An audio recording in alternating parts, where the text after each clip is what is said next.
Hello, everybody. Welcome to Watches with Dennis. It's the Saturday live stream. I, of course, am Dennis, and we're going to talk about 3 new reveals, which represent something like 8 different watches for today's update. So anyway, let's go ahead and get housekeeping items out of the way, as I often like to do. On the wrist today is my vintage Spiro Agnew watch from the Dirty Time Company. I do not wear this very much. It does not keep good time, but as a pin lever escapement, I suppose that is not particularly surprising. I did have a video out after the last live stream. I went ahead and I did a 1-year review of my Citizen AQ 4165W. That is one of the Citizen line of watches. And I realized it had been a year since I had bought it. So I've never done a follow-up review on any watch, and I thought, let me go ahead and give that a try. It's done okay my review videos generally don't do very well in general, but I don't know. It seemed I took a very different approach. Normally when I do a first-time review after about a week when I have a watch, I spend a lot of time going over stats and my initial impressions. I have enough time to know kind of if it's comfortable or not and those sort of things. But in this instance, what I did is I focused a lot more on just like long-term positives than negatives. And I might go ahead and repeat that with a number of my other watches, because honestly, everything at this point, other than maybe 4 watches, I've had at least a year. So it might be something I go ahead and do. I haven't decided yet. But anyway, think of it as an experiment. So there was that. And then speaking of experiments, completely separate from videos, is merch. Now, I don't sell a lot of merch. It's not a particularly popular channel, but I do have some. And I'd say the one shirt that ever had a lot of success was the one that made fun of Audemars Piguet, which will be in today's video. Not the shirt, but the company, regarding one of their ad campaigns they did a couple of years ago for one of their watches, which I thought was completely absurd. And so I made a shirt celebrating the absurdity of that. So I worked with a family member to have a new shirt done. One I should have done 2 years ago, but this is a celebration of the authorized dealer buying experience. So that is now available in my spread shop, obviously perfectly conveying the struggles of having all of the money to buy the watch you want, only to have an authorized dealer tell you, no, you can't have it. So I will go ahead and in the live stream, I'll drop a link to to where that spread shop is. I think it's in the product list now. So when you go to on YouTube, you should be able to see this shirt. I have different, iterations of you can get any color as long as it's black, but I do get different, like if you like the cotton or the tri-blend or whatever, there's some choices there. But anyway, yeah, I've had this idea for a while. My attempts to do the design myself do not work very well. My sister, though, can do design work. So she takes my ideas and then I can give her new things, and then I have to pay her in merch. So she'll be getting her merch. I'll probably wear the shirt ideally on the next episode. Mine has not arrived yet as a sample, but nonetheless, it is available to you all. So continuing onward, let me go ahead and say hello to everyone, and then we will get started with all of these watches that we have to talk about, because we do have quite a few today, and I will have to stop at around an hour. So let me go ahead and say good morning, Kevin. You were first to say good morning, so welcome to the live stream. Duncan, welcome to the live stream, and thank you for being a 99-cent club member. Duncan is the newest club member to join the channel, and I appreciate that. Link is down below, as is the like button. If you want to support the live stream, you can always click the like button. If you don't want to support the live stream, don't click the like button. It works both ways. Trap Vision, good morning. Hope things are going well for you. I caught part of your channel live stream this morning. Koji, also a 99-cent club member, celebrating the brilliance of the shirt. The shirt idea is clever. The design, well, we'll see how it performs. But the idea, yes, I would have patted myself on the back for that idea, but let's be honest, it's been years since we've been talking about 80s. This would have been like peak 2022, 2023 shirt. That would have been peak time to drop something like that. And maybe strip off the watches with Dennis little logo branding on it, but it is for the channel. So I always like to put a little thing in there somewhere. All right. Speaking of a little thing to put in somewhere, Sinn, the very stoic function over form watch company, has put in a lot of little somethings. They have like 6 new watches that were just recently revealed. And I do want to spend some time on them. Articles are, as usual, all linked in the video description, so you can go and read them. That I used Hodinkee for this one because I thought they had some good imagery of the various watches. Now, Sinn is a company I've never owned a watch from. For me, they fall in the category of another German brand, Nomos, where I like the idea of the brand, but I've never found a watch design that I liked enough to go ahead and purchase. And that hasn't really changed here. Sinn has a lot of different watches, though. So honestly, if I were to dig through their catalog, I think I could find something. Nomos, I don't seem to be able to. They have too much Bauhaus in their design language, and that's just not what I like in a wristwatch. But Sinn, it's other things going on. So anyway, 6 different watches. You see 3 right here, but I'm going to go ahead and actually scroll down a little bit because I want to start with the chronographs. So they have a 613 ST and then a UTC version of it as these diving chronographs. Now, I don't know, for those of you who are watching live, or if you're not, you feel free to leave a comment and I'll go back and remember. Here's the UTC one on the right. You can see because it says UTC, plus it has a second GMT hand. I should say a GMT hand. It doesn't have 2. Do you guys like dive chronographs? It's one of those spaces I've seen a number of them. Not a ton of brands do dive chronographs, but a few brands do, and they seem to do them pretty well. I don't know if they're a very popular choice, but I guess in terms of what I've seen coming in here with Sinn, if you like the format, they've definitely got a very affordable sort of space where you can go in and start looking at this. I just don't know if diving chronographs are all that popular or not. So I thought I would ask, but they're not something I'm really looking for. But again, I'm not someone who wants a lot in the way of chronographs. So in general, it's like a bridge too far. I already only have one dive watch and I have one chronograph. And it's not like you add them together. It's more like it's a division. And all of a sudden it's like, would I rather have a pure dive watch or would I rather have a pure chronograph? And the answer is yes on both. Nonetheless, I think the execution here is pretty good. Again, very function driven. These are not elegant watches, but they are robust. They look robust. Functionality wise, in terms of the specifications, these do look pretty good. They're also quite wearable. Something that Sinn is known for doing a variety of different sizes and a variety of different watches. So again, they do really try and cater to what the people overall may want. Pricing, though, I think is pretty competitive here for them. And that's an interesting thing because Sinn historically was a brand that I knew a lot of people really would celebrate as saying it was a really good bargain. It was like if you were to go back 10 years ago and talk about Grand Seiko, and a lot of people would say Grand Seikos are really good, like they're punching above their weight. You get a lot of watch for the money.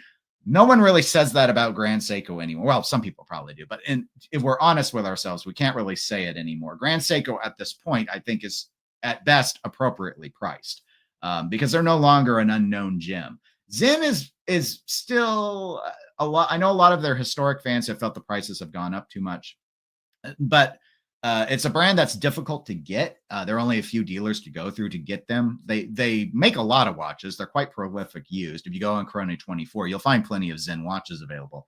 But the pricing here, I thought, was pretty good for these at the very least. So about what, 2,800, 2,850, well, 2,860 specifically for the silicone strap version of this dive watch. It's Sellita driven. Which there's nothing wrong with Sellita driven watches. I know some people do prefer Eddas if we're going with the Bosch movements, but I like Sellita just fine. And again, this is functionally driven. It's not like you're going to go around and get a lot of movement decoration or look at a lot of movement decoration, especially when you consider the specifications on these watches. They are pretty significant. I'm not sure if the diver here actually shows it on the dial. So I'm going to scroll down to the end of the Hodinkee article so you can get some of the, I thought they might have summarized the stats there. They did not. Okay. I read this article, but I did not check for the box at the bottom. So I'm going to go ahead and jump down here a little bit just so you can see some of the stuff. So 500 meters. There we go. I knew I'd seen it before. 500 meter dive chronograph. So that's very significant depth rating given all those pushers that they have to ensure are water resistant. So, I mean, when we're talking sub $3,000 for something like that in this space with a chronograph, I think it's okay. I'm not going to say it's a great deal, but I'm going to say I think it's a fair price point for what you get here. Again, the movement's the SW 535, but that's for the GMT version. So again, and that GMT version, which is this one here, that's like $3,600. So on bracelet.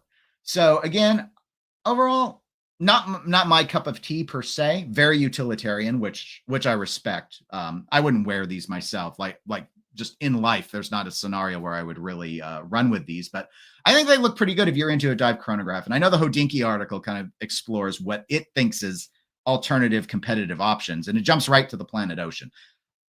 I don't know that the Planet Ocean is immediately the next thing we have to go to, but I get why they're doing it, because they're trying to give you a dive chronograph, but also at least the 500 meters of water resistance, which I think the Planet Ocean is 600. So I get why they do that jump, but the price point then is like 10 grand plus MSRP. So obviously this is much more approachable, about $3,900 if you want to go with a GMT version. Little hard to read, I would say, the GMT. Again, you don't have a 24-hour bezel like a lot of GMT watches would, but it is a dive chronograph, and it's stuck with that. And I think if you're doing a dive chronograph, you need to stick with the timing bezel around the exterior of the watch. Otherwise, how can you dive with it? And so it was a necessary sacrifice. And the hand is just a little, again, it's very muted. So that's probably the only surprising thing. I think it looks nice, but if they were to have done orange or something to make that GMT hand stand out better, it probably would have upped the functionality a little bit. So let it not be said that Sinn is not completely immune to thinking about the aesthetics of their watch design. All right, so there's those. I will get caught up with chat, but I want to go ahead and punch through some of the rest of these. So those were the first 2 watches of 6. Then the next 3 are just plain old dive watches, which would be much more up my alley, and I think up the alley of many of you. Though the pricing actually is very similar to the chronographs for a few reasons. So you've got the U15, U16, I think and the other one is the U18. Yes. So they get progressively bigger and progressively thicker as we move through those. With the U15 actually being relatively svelte, I think it's under 12 millimeters thick. And I think the U18 is up around like up over 15 millimeters thick. There are some unifying things regarding them. So let's zoom in a little bit. One is the dial colors, I believe, are all kind of this, I think the Hodinkee article described it as like a petrol green. Think of it as like the sheen on top of oil.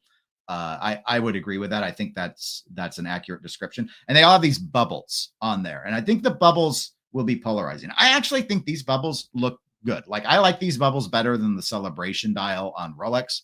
But again, I like generally very conservative looking watches, more muted and boring colors. And so this fits me a lot better. I like the color match date windows. That's really nice. The thing that's always bothered me with these series of, because this isn't a new inherent series of what there are other watches like this, if you don't like the bubbles and you don't like the dial color, that have this Sinn configuration. The issue I've always had with these, and it's just a me thing, is I don't like the hands and markers. They remind me of Lego. And so because of that, I've never been able to get into any of these that have this style of configuration of marker.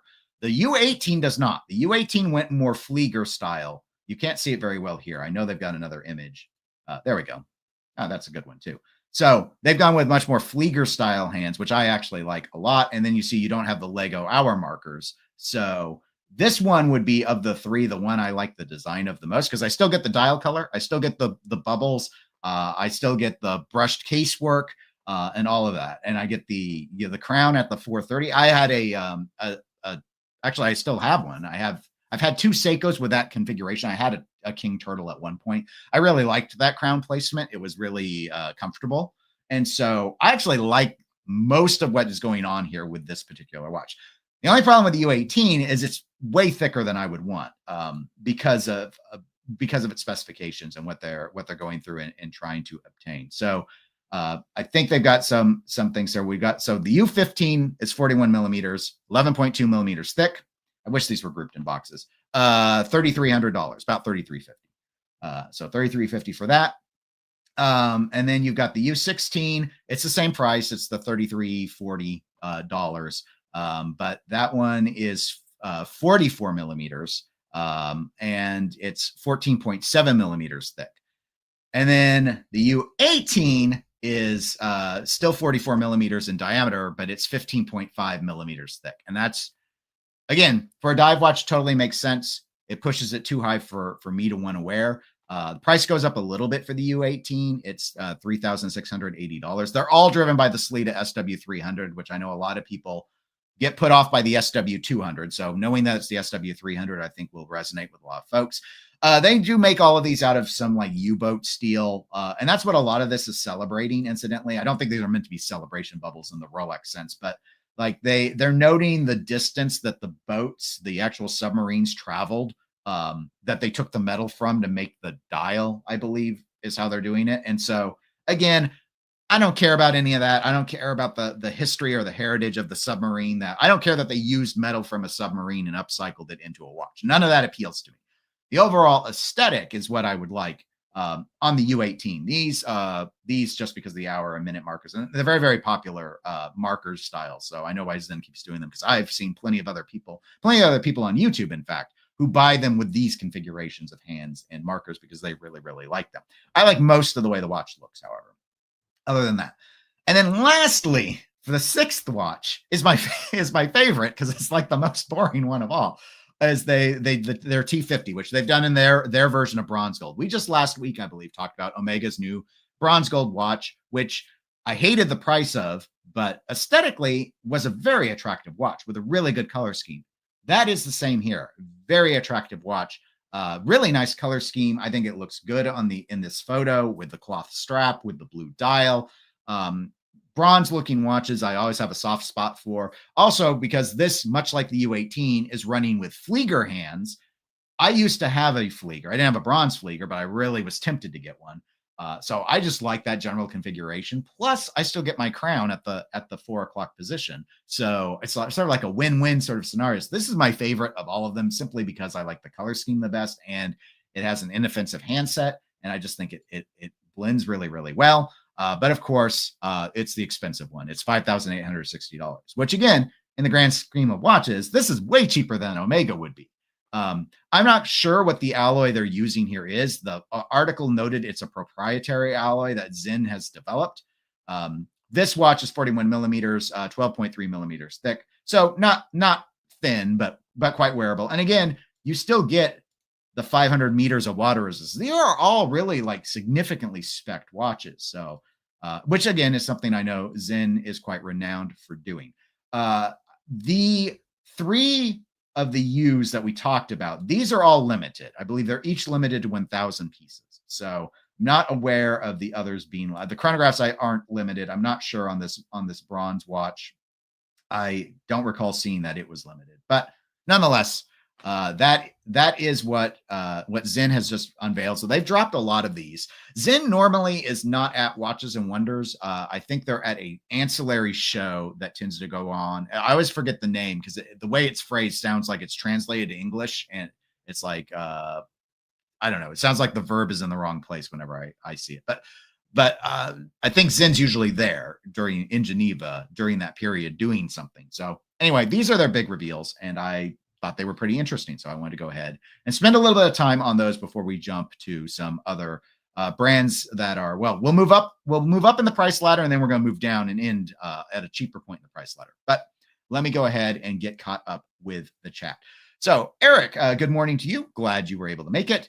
Duncan says, dive chronographs don't make sense to me. The pushers can never be used underwater, and the dial ends up less legible. I like the Sinn 556 with the 369 and 12 dial, the most legible dial ever. Yes, I've seen that one quite a bit. It reminds me a little bit of Bell & Ross. They do some dial work like that. And of course, it's hard not to get evoked the images of the Rolex Explorer, which has some, but not all of those numbers reflected on its dial. Eric says, Sinn's prices have crept up a little bit, but they're still decent for what you get. Yeah, spec-wise, I mean, these are spec monsters. I don't normally focus on that on this channel in terms of like really well-spec'd watches, in part because there are so many well-spec'd watches now. That's like anytime I've taken a breath and tried to dive into understanding micro brands and all the various ones. That's so much of what happens in the micro brand space is the discussion of the specs, like how many meters of water resistance, what's its anti-magnetism rating, what what robust materials were used for it, and and all at X price, which is so much better than any mainline brand. So they kind of smother that space so much with their ability to deliver spec. The bottom line is spec is usually, at this point, spec is pretty affordable. Like if all you care about is depth rating, you're going to have dive watches for days that are going to let you, if you're not doing saturation diving in particular, if you're going to go scuba diving or whatnot, dive watches for days, micro brand and non-micro brand, that are going to be able to do what you want mechanically for under $1,000. So there's just Orient's got a whole bunch of stuff like that, like the Komatsu line. And then, of course, there are plenty of micro brands whose bread and butter is doing dive watches. Like most of them start with a dive watch, in fact. So Sinn is well priced. I mean, they're well priced compared to a lot of the larger brands. They do deliver exceedingly robust specs, but their price point is quite a bit higher than where a lot of the micro brands play. So they're in an interesting spot right now. But they do have their fans. It's one of those brands that kind of has like a cult following where a lot of people are just like, I don't know anyone personally who like goes out and collects Orients, but there are people that go out and own multiple Sinns. I'm sure there are people that collect Orient and I just haven't heard about them, but anyway, the analogy stands until someone refutes it. Junior, hello. Glad you were able to make it. Trap Vision says diving chronographs are cool. It's not a must have, but if the colorway hits and the price is right, I'll grab one. Okay. That's good to know. For me, one of the things that puts me off on not dive chronographs, which chronographs in general, is I always factor in like the service cost for having to get chronographs worked on. And that's part of the reason why I've been limiting myself to just one mechanical chronograph. Because I'm like, oh, when it's time to get the thing worked on, that one's going to be over $1,000. So I'm just trying to keep it in mind. Trap continues, all of the diving chronographs that I've experienced came from companies like Pagani, Deep Blue, Invicta, and Aragon, just to name a few. Style over function. Well, I think most people, again, that's the thing with like the Daytona has this, like Rolex Daytona has the screw down pushers, right? So it's designed, it's not really dive in the sense that I think it's got 100 meters of water resistance as its rating. It's not like the Submariner, but no one swims with their Daytona. It's kind of where I was going to go with it. That one is sort of it's style over substance as well. And so I think the screw down pushers on the Daytona are simply because they've always had them. I know some people would wish that they would get rid of them, but I don't know if Rolex can bring itself to evolve the look that much. Duncan says, I agree. The bronze one is the best of those, but a 556 is more than $4,000 less. Well, sometimes money is no object, right? Right? No, money's always an object. We always have to think about money, right? Or else we run out of it. So anyway, so that's Sinn. So that's our middle price point today. So most of those watches operated between like $2,500 and $4,000. So they were all what I would consider luxury pricing, but most people can conceive of saving up enough to be able to get them if they really, really wanted them, right? So let's go ahead and let's jump to Audemars Piguet, where plenty of people will never conceive about saving up enough to get the watch because the watch is so expensive. And this watch, actually, I'll open with price before I even show it to you, is $86,900. So just to give some context. So in that regard, I mean, it's under six figures, but it is more than a Vacheron Constantin at retail, and that's the gold version of the 222. So this is the Audemars Piguet Royal Oak Offshore Selfwinding in black ceramic. So I don't talk about the offshore very much. And it's one of those, it's a collection that inherently I don't, again, much like some of those Sinns, I don't really see myself ever wanting to wear. The design is a lot sportier than the regular Royal Oak, and thus I tend to prefer the more dress-oriented version of the original Genta design. It's interesting because they have clear hallmarks of the Royal Oak. It's not a Genta design, incidentally. The offshore is not, but very much more of a sportification of the concept. But I thought this one was kind of interesting because I do like blacked out watches. I don't own any. The closest I have a square G-Shock that is pretty black. So that's about as close as I've gone. I've never gone with a blacked out, like all ceramic, all black, or almost all black watch. But, Dark Side of the Moon caught my eye back when I first got into watch collecting from Omega. I thought that was a really cool looking approach. And I think this is a really cool looking approach as well. Article this time is a blog to watch if you want to actually read about this. They don't have very many photos. They're all renders as well. So the quality there, I think the renders are okay in this instance, but it gives you a little bit of context. It's not completely blacked out. It is actually pretty legible given the use of the white markers, white or silver, that they've run with for most of the indicators. And there's some, I thought, some pretty good work here in terms of the sort of the squares that make up the backdrop of the dial. There's more there than it just being like solid little blobs like Tissot. Like if you ever look at the PRX, you can clearly see how the waffle pattern is just stamped in. This has more texture to it than what you would see if you look closely at a PRX that has the waffle style to it. Going with AP instead of saying Audemars Piguet. They've done that on a few of their watches lately.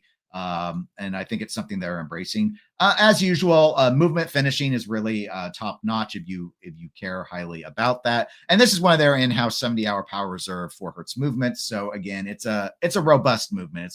It's got nice performance and good power reserve if that's something that you happen to care about with your $87,000 watch.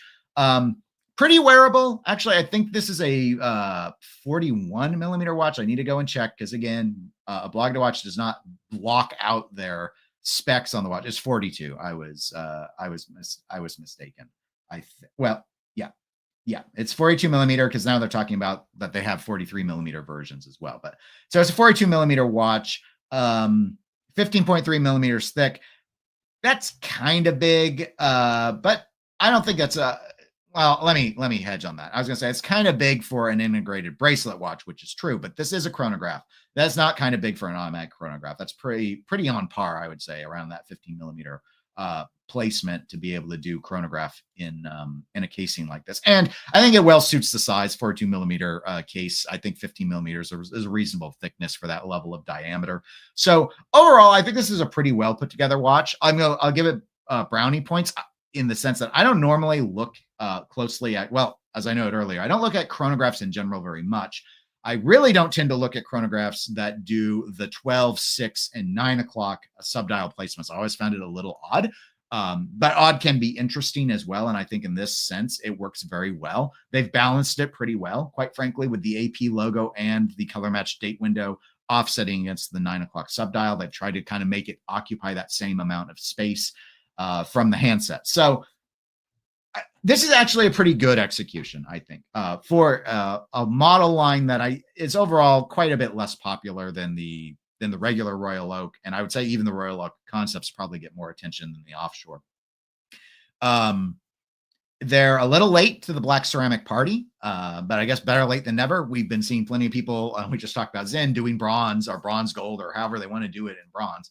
So again, if you're into like an all black, there's going to be more that are all are black than this, obviously, with less legibility. If you're wanting something with a ceramic case and a ceramic bracelet, you've got a lot more affordable options than this. So, and I don't mean, you don't have to go all the way down to say Rado, though Rado would be where I would start if you're thinking about ceramic bracelets. But obviously Omega has a lot more competitively priced options than this. And in some ways, I would personally like the design more of the Omegas. But I don't usually praise AP on a lot of stuff, but I think for this style of watch, it's not for me, but they pulled it off pretty well. It's not offensive to me. Like they haven't gone with something that just seems weird and fad driven. You could argue using ceramic might have been fad driven, but saying that aside, the look itself, I think is pretty refined, and I respect that they kept legibility here. This is something that AP has not always done. They have often, especially on some of their collaboration watches, thrown legibility completely out the window and almost gone full Moser, no markers at all sort of style, which I really don't care for. This actually is pretty clean and not all that cluttered for a chronograph too. So overall, I'd say this is a good B. I give it a solid B. And if you really like the ceramic though, that grade might rise for you, but I thought they pulled off a pretty decent looking watch here. So I wanted to go ahead and note it. Right. Let's see. Ken, welcome to live stream, Ken. Should do a show or video on blacked out watches. I never thought about that. I'll consider it. The problem is I don't have a lot of hands-on experience with them. I think like I've tried on one, maybe two, and then I don't own any, or else I'd had more than tried on something. So yeah, I'll think about it because I have some thoughts on some I really do like. So anyway, good point. Trap Vision says only $86,000. I'm sure most people can find that amount of change in between their couch cushions. Well, I mean, if let's say Theory Stern had sat on your couch and his whole wallet fell out in between your couch cushions and you considered his credit cards to be change, I think you are absolutely correct. It may very well be possible. Or alternatively, if we're thinking literal coinage, as Duncan notes, that's a big sofa you've got, which, hey, you know what? The big sofas are often the comfy sofa. So we got to keep that factored in. Underachieving Watch Collector says, just want to say hi, walking the dog. Well, do not trip and fall on the dog while you are looking at your phone trying to send this message. Duncan says, this Audemars Piguet isn't my cup of tea, but better than the Alex version. The Alex version is my favorite version of Audemars Piguet ever because that is my other big t-shirt design is making fun of that campaign. And I thank AP every year. This will be the 2025. Thank you, AP, for releasing the Alex version. Not the watch, but the ad campaign is my favorite ad campaign ever for a watch. To this day, it is still my favorite. I'm so happy that I got to live in the world where we got to see the Alex ad campaign from Audemars Piguet. My favorite, of course, always remains the dead girl in the lawn chair. But just behind that is the part where they hang that all gold watch on a keychain on a chain link fence or a string or whatever. And it's just like everything about that ad. If you guys haven't seen it, I don't want to bring it up right now because I do every time the Alex gets brought up, I get baited into going and loading the ad campaign up. I'm not going to do it today. I'm going to resist. This is a trap and I'm not going to fall for it. But nonetheless, I get so excited. I love that ad campaign. So it's so terrible. It's so cringe. It's one of my most favorite things I've ever seen in all of watchmaking. Ristful Ignorance says, after getting a chance to try on the AP Royal Oak Offshore Carbon Fiber, I am a fan. I'm sure the quality is top notch. I have not tried on an offshore. The last time I was at an AP, I don't live where there's an AP dealer boutique.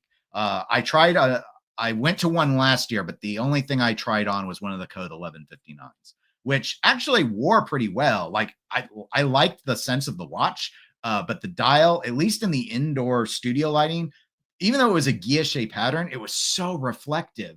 I couldn't tell the time. And I wasn't going to buy one that day or anything anyway, but I was surprised to see, especially with guilloche, that it was hard to read because the whole point of guilloche when Abraham Breguet started using it, because he didn't invent guilloche, but he was the first to use guilloche on a watch dial, was to make it more legible because it's to cut down like on that glare and that the reflective factors that make things really challenging to be able to read. But anyway, just one of those interesting things. So welcome, Benton, by the way. Glad to see you were able to make it. I'm wearing the Piaget Hobnail circa 1970s day. Piaget has some very interesting designs. I actually was looking at some Piagets online this morning. Never found one that clicked all the buttons for me. I like dress watches so much, and Piaget's got a lot of them. Theirs lean a little too dainty in many instances for what I would want to wear. And then they're more sporty style watches I don't tend to like the designs of. So I've just sort of I'll put that in my list of brands I like the idea of, but I just can't find a watch yet that I really, really like. I've had some where I was like, oh, this is really close, but the dial color isn't what I want to see out of them or whatnot. But a very interesting brand. And I got full kudos to them. Like their kind of answer to the 222 being that the bringing back that vintage horizontal line style. That is a very aggressive design language. And one of the boldest watches. Again, I know it's from their vintage catalog, but a very, very bold watch. And of course, priced like the 222. So very aggressively priced, but pretty good looking watch. If you like that 70s style funk, that was a funky watch. That one I could see if it had been much more affordable, but it's not. So won't be for me. But nonetheless, let me end with the most elegant, or I'm somewhat facetious, a MoonSwatch. We haven't talked about a MoonSwatch in what, 2 months? I don't know. So let's talk about MoonSwatch. We'll end here with the cheapest watch of the day. So that's why. So we open with Sinn. We did the AP $87,900 offshore. So that's just between $200 and $300. So this is the new Speedmaster MoonSwatch 1965. Okay. Hodinkee again for the article. Links in the video description so you can go and read about it, because I'm not here to read the article to you. So this is based off of doing a throwback of these the tests, the Speedy that did the test. What is it? The 105.003. This is the Swatchified version celebrating that, and they've got a few interesting things here. So in terms of the design that some of you may like. Now, I will note they went with a white dial, even though that reference was a black dial watch. I'm not quite sure why they did that. My guess would be the success of Omega's Speedmaster in white last year made them think, well, we should have another white dial over in the Swatch side here, and maybe that will resonate really well with people. Perhaps combined with, they've done a lot of the more Moonwatch style dials because they had all those like strawberry gold second hands and everything. So maybe the thought is they just need more diversification of colorway to try and get more people to buy more than one watch. So regardless, few things here that are interesting. One, the classic Omega logo. I like the classic Omega logo. I think that's pretty cool. So I'm glad that they stuck it on here. That does have the old reference handset here. Not my favorite handset. I always like the first Omega in space handset. I like alpha hands and delta hands a lot. So I prefer an alpha hand format, but nonetheless, it makes sense for what they're going with. And then you can make out these two sub dials here. And you might be like, wait a moment. This is the hour subdial for the chronograph. So normally this would go to say 20, but it goes to 19. And then this is the minutes of the subdial minutes for the chronograph, which normally would go to 60, but here they've gone to 65. Now, I was going to ding this watch for this because I thought they were going to be lazy and just have them mislabeled. But that is not the case. They have actually modified the movement so that it does keep track to up to 19 hours and 65 minutes. So that actually shifts it from being stupid to being cool. So I'm going to give them credit for that. Do you care about this Easter egg? I have no idea. But I get why they chose to do it this way, because they're trying to tie it into the 1965 year for the reference that they are celebrating. I was going to say homaging, but I don't want to. That has such a negative term in the watch world. I'll avoid it here. So full kudos to that. It's a weird thing. Most people aren't using these watches for chronographs though. So, and again, it's still accurate. If they're letting it go to 65 minutes and 19 hours and not 20, and they just change the typeface on the watch, then I say fine. That it's practicality, like counting to 65 minutes is a weird lack of practicality, is irrelevant. At least it's accurately telling you what it's saying that it does. So for that reason, I thought that was a pretty neat idea that they actually went to the trouble to go ahead and do that. I know the lume on the swatches from what I've seen is not great, but you do get two colors here, so you can more easily see this, the subdials going on in the 19 and the 65 in particular. And then of course they've got green for the rest of the more traditional features that don't have anything to do with the subdials. So it's a picture of, I think, the original, so you get a sense of it. But garbage strap, of course, the Velcro straps are notoriously terrible, but there are plenty of third-party options you can get for the MoonSwatches. And if you already own a MoonSwatch, you probably already have an alternative strap for it. But anyway, for all the rest is pretty much the standard stuff. 13.225 millimeters thick, 42 millimeter diameter watch, bioceramic, gray Velcro strap. You've got the usual closed case back. It's a quartz-driven concept. So anyway, those are the main things about the watch. And $270. It's not limited, and it's available as of today. So I don't care about this reference. Like I'm not a Moonwatch person. I'm not into that whole celebration of the watch in space and all of that. I know a lot of people are. It's just not for me. So most of these Easter egg aspects don't appeal to me because I don't really know anything about the reference they're based off of. But I respect the idea of what they're doing with it. And so they've gone to more trouble than I thought they would have initially when I heard about it. And there is an aspect to how those time tellings work that I wanted to go ahead and note that was in the article.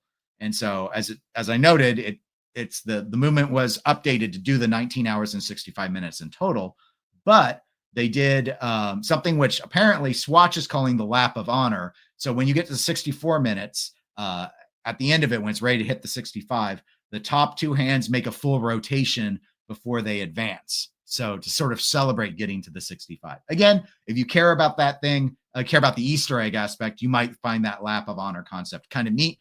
Again, that's not an Easter egg like the little Snoopy in the back of the Omegas when he's flying on the rocket ship that you can easily see all the, like, you're basically gonna have to time something for over an hour before you get to see that. But if you remember to look at your watch before it laps over, you can go ahead and get to enjoy that. Kind of like how some of you might have got out your perpetual calendars or annual calendars or whatever calendars you had last night and watched it jump over to March 1st from the 28th.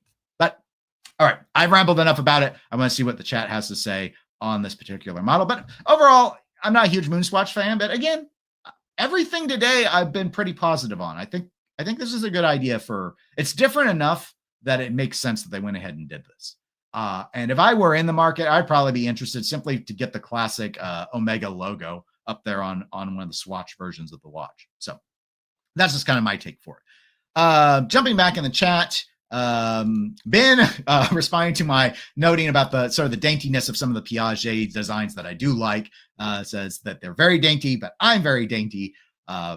Your wrists are simply YouTube size. That's the answer. If someone says, do you have small wrists? And you're just like, no, they're YouTube size wrists. Because like all of us on YouTube, not truly all of us, but many of us on YouTube have smaller than average wrists, which I think the average male wrist is supposed to be 7.25 inches or something. Mine are 6.75. So I fall into the baby wrist camp as well. And Ben saying, Trap, I'm listening to your vid right now on a projector and Dennis on the phone. I've only got phone status. Single sad tear rolls down my face. But I respect your multitasking, so that's very impressive. Ken says, Omega's best release last year, make folks wait 6 months to fork over $9,000 and then 6 months later release a plastic version that looks exactly like it. Way to protect your collectors. Well, Ken, I'm sure Omega would say, I'm not sure they'd say this, but I would speculate they'll say, well, we're targeting two very different audiences. This is a Swatch version. They do their own, it didn't undermine us with the MoonWatch when we released the Swatch version originally. In fact, we sold more MoonWatches and we sold a bucket load of the Swatch MoonSwatches. So this is a recipe for success. But if we want to lean into what you said, Ken, we could also go with the angle of, are we in any way surprised? Last year's first Omega in space was seen by many as a slap in the face of everyone who was on the list or had purchased one of the Ed Whites. So I guess they win or lose either way you look at it. But it's not a surprising tactic from them, given the behavior last year that I know was very polarizing to a lot of people that were on the list for a 3-2-1 movement, if I'm remembering all those numbers correctly. If not, I apologize. Ben says, you had my trigger finger itching to buy a deep blue. Oh, that must be from Trap Vision, because I have not talked about deep blue today, other than to note that he has mentioned that is a brand that Trap has owned before. All right. Duncan says, 19 hours and 65 minutes. That's crazy. Crazy smart. Fingers.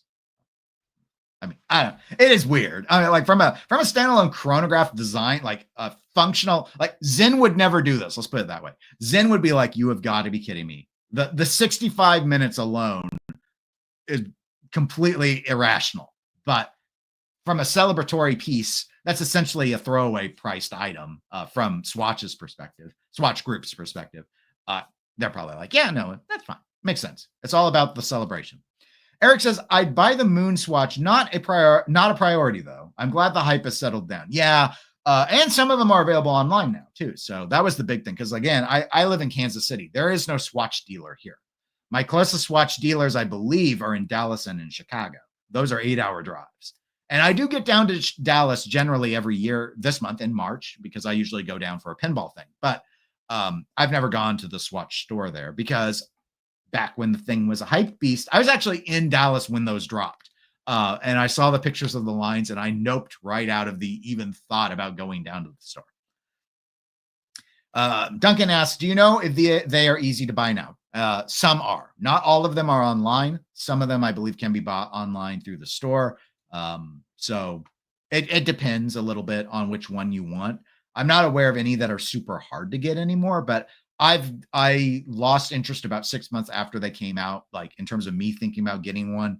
I just, even when things are priced in a space where I could kind of almost do a buy and not have to put a ton of thought into it, if I don't think I'm going to wear it very much, I kind of am like, I couldn't. Now if they did like a pinball thing, the pinball swatch, I might break on something like that ties to another one of my hobbies. But I'm not a space explorer, so since space isn't one of my hobbies, it just doesn't work for me. But if I was into that, yeah, I would probably go and I'd have more than one by now. Ben says, I'm glad I didn't make that mistake. Every time I look at the GMT Master Tuner now, I think to myself, if you were the right choice. The Lap of Honor is cool, but not cool enough. Well, I mean, you do have to wait quite a bit to be able to enjoy the Lap of Honor. And Ben also adds, I prefer divers over chronographs because I forget to stop the chronograph when timing things. Yeah, I prefer them for serviceability reasons. And I enjoy playing with the bezel more than I enjoy clicking the pushers. Though a good pusher is a nice, like my Zenith, it's a very satisfying chronograph, but it scratched that itch where I haven't felt it needed me to get something new. Trapvision says, Dennis, your presentation style is hilarious. I need a good laugh this morning. Well, I once described myself when someone asked about my approach as that it's that meme, that joke that you may have seen online where someone has something. I'll just tell it to you right now. It would be, I fall in the category of Mom, can we get Lewis Black? No, honey, we have Lewis Black at home. I'm Lewis Black at home. I'm the home version. Okay. I'm the GoBot versus the Transformers. I'm the 30-piece Voltron, not the cool 5-piece Voltron. See, I'm the knockoff version. So my humor only gets me so far. But that is why neither this nor comedy are my day jobs. But I appreciate the sentiment nonetheless. All right. That's everything I had. I only had those 3 brands. I thought Sinn might take me longer, but it was impossible to memorize all of those specifications on the Sinn. So that will be it. I actually have an appointment I have to get to in a little bit. So I am going to go ahead and shut this stream down today. I want to thank all of you who are able to tune in live. I do appreciate it. Hope I made your Saturday at least somewhat interesting. And if not, well, you can leave a comment and say, make it more interesting next time, Dennis. We need more interesting. And I will do my best. I should be back next Saturday. Don't know what the topics, as usual, will be. But might be some more new releases. We creep closer and closer to Watches and Wonders. So we will have to wait and see on that. But otherwise, again, my name is Dennis. Thank you so much for being here. I hope you all have a really good weekend and take care.